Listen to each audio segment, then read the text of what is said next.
only place I can start this conversation is in between the Up All Night album and Wild Ones. In between there, I want to know what was going on for you personally, or just in what your mind state was, because the first song we're going to talk about is Dirt Road. I have to talk about Dirt Road because, of course, you have this hugely, successful album, commercially successful, especially. You get your number one with Something About a Truck. And then you go through this period, I think it was 2 years later, this song comes out, Dirt Road comes out, and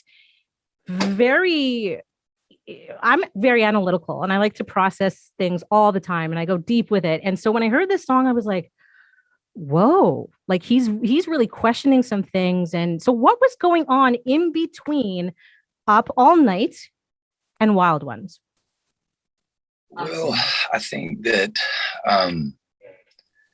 you got to think about, I'm from a tiny South Georgia town, and the first record, all I kind of had to draw on, number one, was nostalgic experiences, because I had yet to travel the world. I had yet to do these. I had yet to live life the way I was about to be living it. And I think for me, there's so many elements to this question, but I'm trying to give you the brief synopsis of where my head was. But, everything exploded with that first record, and I found myself all over the world, literally. And I think in 2012, I did 200 shows in 2012, which probably means I was on the road for probably 250. That's such an unnatural existence for anyone. And I think that a lot of times people just see it as, oh, well, you're just getting to play music. This is, but there's so much more behind the curtain that you're having to deal with. You're running a circus. You're the president of the circus. You're running the whole thing. And all of a sudden you're a CEO of a company and you have all these employees, and my life got flipped upside down, just completely turned upside down. And I was blessed, but at the same time, I don't think you can ever prepare yourself for that. And I think for me, I started seeing things, feeling things. I've always been a very introspective thinker. I've always felt things deeply, big and small. That's why I immerse myself in so many different things, trying to get involved with different ways to help people. So I think these are all important elements of the answer to the question, because that's the kind of human I am. So I think that during the time I went through a very dark period. I never slept. I would stay up for 48 hours straight because I couldn't sleep, and I was taking red eyes everywhere. And it was a whirlwind. And I think there was a little bit of even hints of built up, pent up frustrations that were coming out as I was trying to process writing that next record. And it was also a thing of, I'm a part of a big machine as far as a big label, and it was like, well, we need another Something About a Truck, we need another Hey Pretty Girl, and we need these songs that I've written. But I was like, for me, I've already written those songs. I'm not writing them again. Like, I'm moving on from that. And I've always been like that with all my records. I never stay stuck in one moment. I'm constantly evolving with subject matter, with sounds.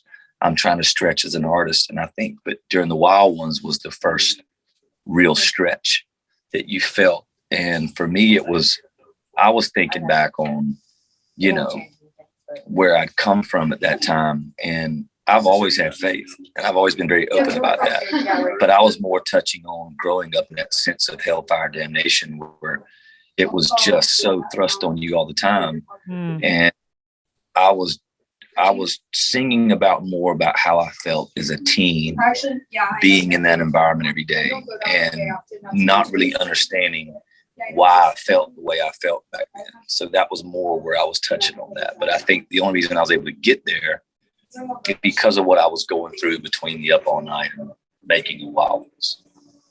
Wow. And oh my gosh. And I kind of suspected that, and I wondered, because it was almost like the Dirt Road was like the bridge between Up All Night, this whirlwind of a success, in sound, it's so different from Wild Ones. Because then we move into, that's the next song we're actually going to talk about, Kip, is Wild Ones. It's one of my favorites to spin. I feel so free and just like I want to let loose. I'm a passionate. What's that? Wait till you hear it live. Oh my God. I cannot wait. It is the song that I usually finish my show with on a Friday, or kick off a week with on a Monday, because it's this song. We'll talk about the sound in a second, but this song reminds me of growing up and being a wild child, and people telling me like slow down, and I was always geared towards the people who were like me, in the sense where it was like we didn't want to live the way everyone else was living. And even now at almost 40, my life looks nothing like anybody else's around me, and you kind of feel like, and then when I hear Wild Ones, still it makes me feel like, nah, okay, I'm not the only one, right? There's other wild ones around there. So when we talk about this song, yes, the content, but the sound. Oh, tell me about the process of putting this together and producing this one. And was it a conscious thing to go, nah, it's got to sound like this? Or did you just kind of move with how you were feeling in the moment? Yeah, I was in the room with a guy named Chris DiStefano, super talented musician. And I kind of had that melody, and I kept kind of, singing I usually come up with melody first. And that's kind of how I start what I'm about to say, is I'm trying to figure out what the melody makes me feel. Right. And I was just riffing around on the chords. And Chris DiStefano is the one that was immediately like, check out this drum sound over the top of what you're playing and see how this feels. And it had this really just hypnotic thing to it. But you don't hear that kind of tone in country music with drum sound. So it immediately had like this, almost like this animalistic, I could feel like a tribe almost moving around a fire kind of thing. So then it became, okay, that's what it's making me feel. So this is almost like a chant to all the people that feel like I do. And so you're trying to find that, and then what that means to you. So that's kind of how the whole thing started, was me just riffing around this guitar piece and Stefano playing that opening drum beat. And then the whole thing started weaving into what it became. Well, it's amazing. And something that you said was you don't hear this sound, this almost tribalistic, you don't hear that in country music. And what's interesting about you saying that is that you kind of do now, but to go back and go, oh my gosh, this song came out in 2015, way ahead of its time.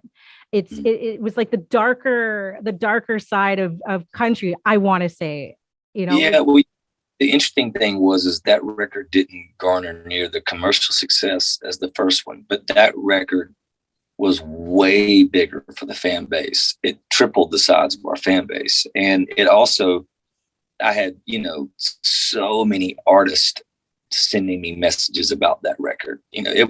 People definitely took notice to that record. That also taught me early on is to don't let the commercial aspect get in your head too much, because that's what the town will try to do. And a lot of times you almost get the sense that people are propped up, but that was the record that really gave me the courage to continue to keep stretching with all my records. And again, you touched on a good point. So working in radio, and I'm a music director, one of the things that drives me crazy is that, and again, I'll go back to Something About a Truck. Great song, easy to spin on radio. You can play it over and over again. But what drives me crazy is that, there's several stations that's the song that they'll go back to all the time when we're talking about Kip Moore. And it's like, yeah, but as an artist, he's evolved, right? Well, you just where it's always the industry that does that. The fans, that's never the song they're talking about. Ever. For me, and I'm a big fan. I actually don't have that song in rotation to make a point. Yeah. And it's because again, I have to find that balance between I do not follow the rules when it comes to the industry.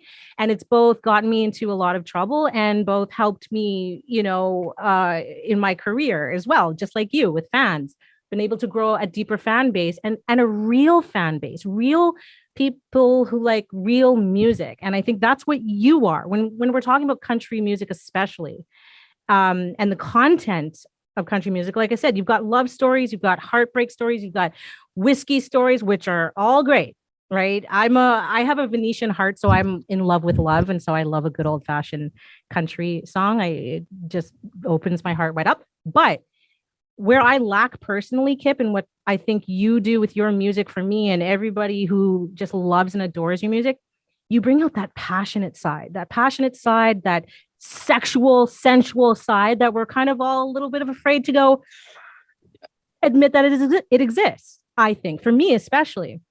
And so to play sexy songs, because that song Wild Ones is so sexy.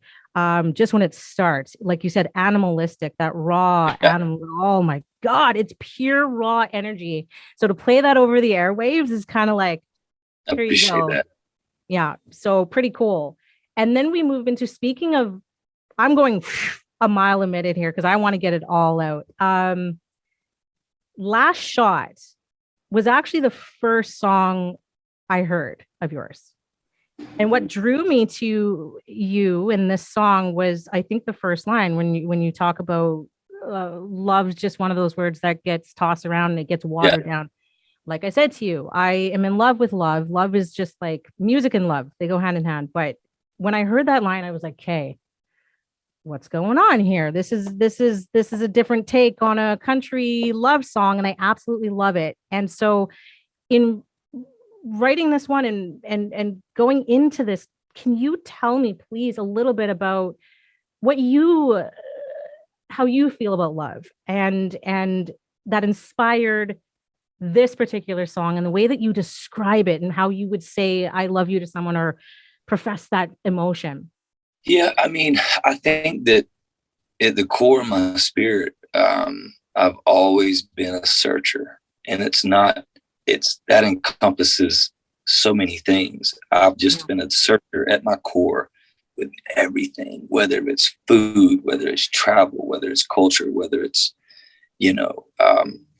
whether it's music, whether it's whatever. I'm just, there's a lot of people that kind of stay on this wavelength right here, and they're never really, really searching the ins and outs of certain things. So I think when you think about being that kind of person, I think it still equates to that. I've always been searching for what is the deepest meaning of that? What is the truest sense of that? Like all those things. And, so for me, when it was writing that, it was trying to say everything in a way that hadn't been said. I was trying to think of what's the most powerful way to display how you feel about somebody, when that's that whole, if you were my last breath, I just want to hold you, things like that were like, I was just trying to really, and to be honest, like that song, as I was writing it, it was initially just this trying to write this really powerful love song, but then it got me to thinking about my old man that I lost back in 2011. And so some of those lyrics were even thought about him, was kind of like, I was still trying to write the song that I felt was in my lap with the music and that would be digestible for everyone. But at the same time, for me, there was deeper meanings into it. And so it was, I just thought he was the, most special dude that ever walked the planet, So for me, it was just like also, and then as I started singing it, it definitely had me thinking of him more than I did of any kind of relationship, That's interesting. And that kind of scrambled my brain for a second there. I did not expect your father to come up and talking about Last Shot, actually. I expected your dad to come out talking about Dirt Road, but not Last Shot. So that's Yeah. kind of scrambled my brain, which your songs usually do to me. So thank you very much for that. But I think why I'm kind of shocked. Can you elaborate more on that? When you say you got to thinking about your dad, like what do you mean? Well, I think just like, I think that a lot of that song is just meant to be said, like it was touching on if you had one more moment with this person, So I feel like when I really started thinking about the essence and the backbone of that song and what it meant, that's who it had me thinking about, because if I had one more time with him, I'd want to soak that moment in as hard as I could, So, and then, I kind of actually piggyback off of that song as it got me thinking about that. And I tried to write a song about him for years. He passed in 2011 and everything always felt contrived. Everything felt like I'm just trying to write something for him. And then came Payin Hard on the Wild World record. And that's the single most personal song I've ever written in my entire career. And that was all thinking of, I'd gotten off the road of like 2 weeks and I was just mentally, physically exhausted. And that's typically when I tend to think about him. And I tend to think about different things in my life that I've sacrificed for this mistress called music that I've given everything to. And I thought about a particular other somebody that I had let go. And so those two things immersed into that song. And to me, it's the most powerful song I've ever written. Like I said, it's fascinating to me because again, when you hear it as the receiver, we take it and we go and it hits us in whatever way it's going to hit us, right? As a listener. And so you've kind of, my head is literally doing somersaults because I'm looking at it in such a different way. I'm thinking about my mom. Well, now that you've heard the story, like listen to Last Shot and then you go listen to Payin Hard.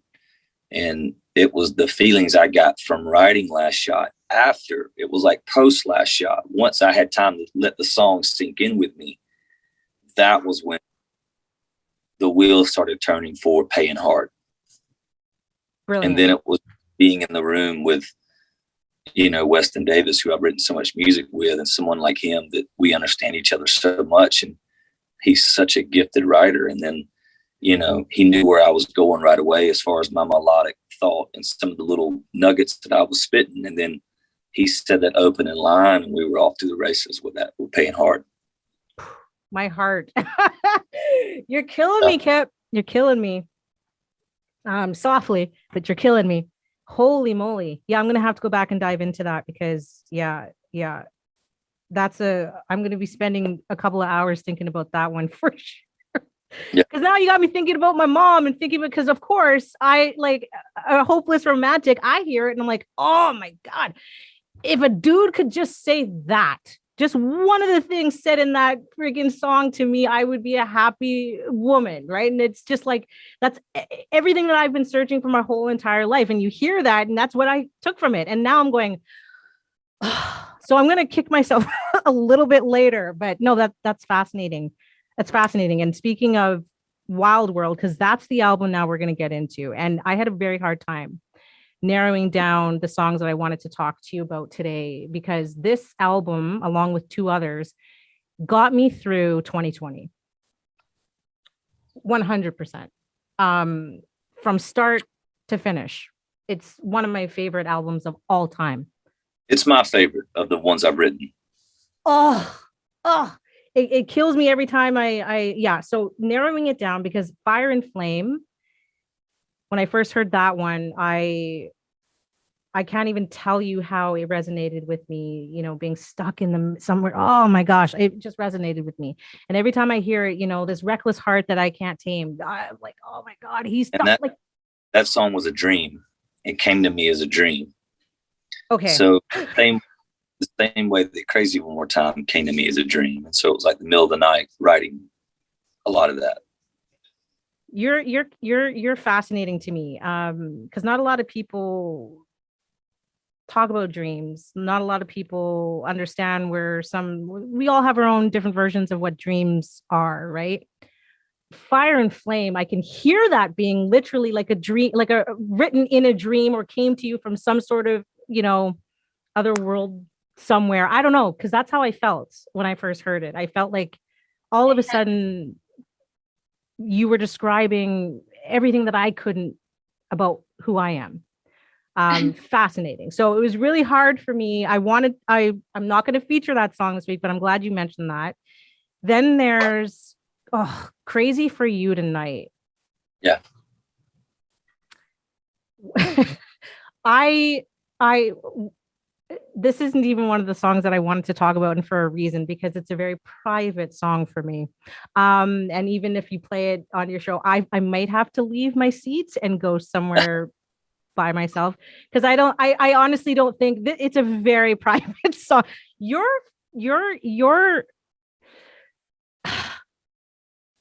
I'm going to call it passionate energy, but I want to say sexual energy. Because there's nothing wrong with it. In this song is unreal. It's unreal. And the fact that it's, when we say sexual energy, we think, like it's go time. No, for me, it's the everything. It's the locking eyes. It's the moment where your heart explodes and you start questioning like what's happening. You start spinning around and you feel your body, you're literally blood rushing through your veins. And that happens long before you even get to that moment. And that's what this song is for me when I hear it. It's the everything leading up to a very, what I think should be, but is a spiritual moment. It's a very, like, you find out quick who you are when you're connecting literally physically with someone else. And Crazy for You Tonight, just even the lines, you can tell I'm dangerous. Oh my God, Kip. So that's, like, even like with stuff like that, I get really, sometimes I get a little annoyed when the architect of the music is always painting themselves as something that they're not. And for me, I've always wanted to showcase my own flaws in my music. If I'm the main character of, like I've got a lot of imperfections. Like I'm not going to try to tell you that I'm going to be, that I don't have a track record sometimes of not being the best, so I've tried to, and by saying that doesn't mean that I've ever been, I'm never, ever unkind to anyone that I've ever dated, or even friendships, but there is that I have always been unpredictable. And I know that I'm not easy to figure out. So there's a danger in that for a lot of people, that can't quite figure you out and how you're going to, and I've always been very much, an isolated individual, I guess, too, where I think there's a certain level of independence where most people that I've been with know that I might treat them really kind, but they always had that sense of I don't need them. And I think that scares a lot of people and then other people will sing about how bad they need somebody. Well, I'm not going to sing about that because I don't ever fucking feel that way. So I might want somebody, but I never need anybody. And I think there's a fear that comes along with that. So I try to be honest in my delivery with those kind of songs. I didn't mean to say that word either, just kind of came out, but perfect. Anyway, but yeah, I've always tried to paint myself as who I am in music and not as somebody that I'm not. And well said. And I'm glad you brought that up because, I mean, I was obviously going to talk about She's Mine and then Southpaw. We'll get to that. She's Mine is one of my favorite songs to sing, except for one line, and I'll tell you what that is in a moment. But you're right. That line, you can tell I'm dangerous. I feel that when you like solitude, when you need solitude more than the other person. A lot of people in, relationships, they think that once you get in one, you become one. You don't. It's, Jamaicans say I and I, right? It's not we, it's I and I, meaning me, and then there's you. And when people don't get that, it scares the shit out of them. You mean you don't need me to feel some type of way? You don't need me to pleasure you? You don't need me to satisfy you in any? Sure, maybe you can cook me dinner, please me that way, but I don't need you to. I can do that for myself. And so, right, a lot of people get scared of that. Then again, you go into She's Mine, and the assumption is that you're out there somewhere crazy looking for the one, right? That's what most people would hear. Kip's looking for the one, and here's this type of girl, and this is what most women would take from it for sure. To be honest with you, when I first heard it, that's what I thought. I was like, no, Kip, someone tell him I got the message. The song is totally about me somehow.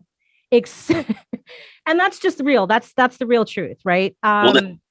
Now it shows people show up in T-shirts and say, she's here, she's in Indiana.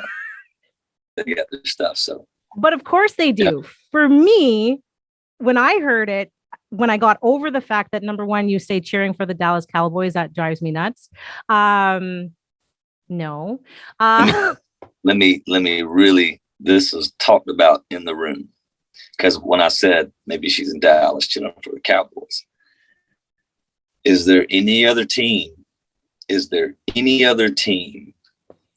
that is a worldly recognized association, and especially the cheerleaders? No, there's not. So it was a very clear-cut thing for me. I will give you that. The cheerleaders, back in the day, the 90s, I was actually a Cowboys fan because of the cheerleaders in the 90s. Iconic. They were. And I was a cheerleader in that time. So it was like, okay, it made sense. But now, for me personally, this is just my personal preference. I will never cheer for the Cowboys. I'm an Eagles fan. So when I hear it, I'm like, no, she's not. We were in Philly recently, and when we did that line, everybody booed, but it was really funny. Like, of course. Yeah. But you can't say maybe she's in Philly cheering for the Eagles. No, you just can't. And it's the Cowboys. That's the only cheerleading squad that everyone knows about. But in the video, the cheerleader is wearing a jersey that says Eagles. I would just like to point that out. So yeah, you get it in there. Wrong color, but whatever. But I'm getting a warning here, Kip. 1 second, because I'm almost why is this happening? I hate Zoom. Anyways. So She's Mine. When you think about it, and I know you wrote this actually a full 10 years before it even came out. Let's I want to know, is it that, are you looking, or are you exactly? Okay. Thank you. Because when I hear literally me and my guitar player sitting in a cafe in Seattle. And this was so many years ago. And it was right when everything was exploding and we were starting to see the whole world. And it was like, him asking me, do you think you're ever going to settle down? I said, yeah, sure. At some point I will. And this person walked by, I said, might be with her. And the next person walked by, I said, might be with her. And that's kind of how the whole song, it started almost like as a tongue-in-cheek kind of joke. I just started riffing around on that opening guitar thing. It was just like, maybe she's in Dallas. And it was just a playful kind of thing for me. But I don't ever been looking. I've just always been like, life will happen the way it's supposed to. And it's never been a thing about me looking for that, because once again, it goes back to, I've never needed it. When it happens, It happens. And I've had great relationships throughout my life and throughout my career. And then I won't for a while. And then I do. I've always kept that part of my life private. Awesome. And it's funny because, again, as a real music fan, and I appreciate songwriting, and the inspiration behind so many songs. I again, my first thought was, like most people who heard it, oh my God, they take it and they internalize it, and they hear, I kept singing about me for sure. And for sure. But for me, it was deeper than that. Cause I'm constantly, relationships are, I like partnership. I like, connection. But when we talk about relationships, when I heard that song, I was like, oh, to me, I'm like, this is kind of no, you're not looking for the one. I'm certainly not looking for the one. I'm looking for many. Yeah. And most people go, what do you mean you're looking for many? I like falling in love, and falling in love only lasts for about however long. So if I can keep having that feeling, in love just a little bit, little more every day with someone new. I always love that line. right? It is, and it's so true. But thank you for clearing that up. I've got Southpaw I need to talk about. And I want to ask you about this song in particular, because I find this one very fascinating. And I think it's cleverly written in the fact that, man, like when you hear it, this was my anthem in 2020, because it helped me in my career, especially because when people don't, I always say my best asset is being totally unpredictable. Because if people can't see you coming, well, anything that you choose to do, you're going to surprise the shit out of them. Right. So when I heard this song, knowing Southpaw, that left jab, what do you do with that as a boxer, or, a left hand? Like, what do you do with someone like that? On the flip side, it's sometimes hard to be that, where you're always feeling like, for me, I feel like I was dropped off, by aliens and left here because they came here and didn't like what they saw. And I was somewhere like, kind of taking it all in, and they left me here. That's how I feel. They very dropped first. What's that? They dropped me off first, and then they dropped you. If that were the case, Kip, and I had run into you, I probably would be okay. No, I'm pretty sure it was me first. They left me here is the point. They left us here. And I feel like, when are they coming back? When is the mothership going to come back and take me back to my planet? Because I feel sometimes alone. It's that way, often looking around at people in this world and what's all going on. We are with each other. It's I feel that way constantly. And that was the state that I was in when I woke up. I was in South Dakota in the middle of a field. And I remember just waking up, and I made the mistake of checking the news and just all the animosity and all the opinions and the culture that I feel like these phones have created, this beast in all of us. And I just remember I started shouting different lines when I got into sound check, and I started riffing on that whole melody and just kept saying I should have been a Southpaw, and because I grew up a boxing fan and how unpredictable Southpaws were. And then I called my buddy Weston that I've written so much music with, and I had that whole kind of melody laid out, and I had a few lyrics here and there, and he knew right away, like he always does, where my head was at. And he fired back some lines, and then we started, like we always do, started firing lines back and forth. And before we knew it, we had that whole song.